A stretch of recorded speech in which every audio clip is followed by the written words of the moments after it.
Asifiwe. Ngoja niiseme hivi, sio aina ya neno tu ulilolisikia litakalo kuletea matokeo kwenye maisha, ila ni aina ya moyo unaopokea hilo neno ndio utakaosababisha matokeo kwenye maisha. Moyo mbovu hauwezi kuzaa cha kimungu. Moyo mwovu hauwezi kuzaa cha kimungu.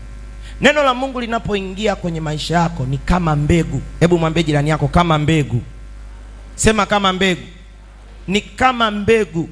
Likiingia ndani ya moyo kama mbegu, mbegu yoyote ili iweze kuota haijitegemei yenyewe, inategemea na aina ya nini? Ya udongo. Udongo ule ukiwa na rutuba, ile mbegu inafanya nini? Inachipua. Ila udongo ule usipokuwa na rutuba, ukiwa na miba, ukiwa na miamba, ukiwa ule udongo ni mgumu, ile mbegu haiwezi kutengeneza mizizi.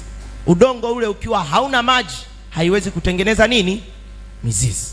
Kwa hiyo aina ya mioyo ndio inayopokea neno. Nikapata fundisho hapa. Nikapata fundisho kwenye mfano wa mpanzi. Bwana Yesu asifiwe. Naomba niwekee Mathayo 13 mstari wa kwanza. Tunaanza sasa. Bwana Yesu asifiwe. Pale nilikuwa naweka utangulizi ili ujue.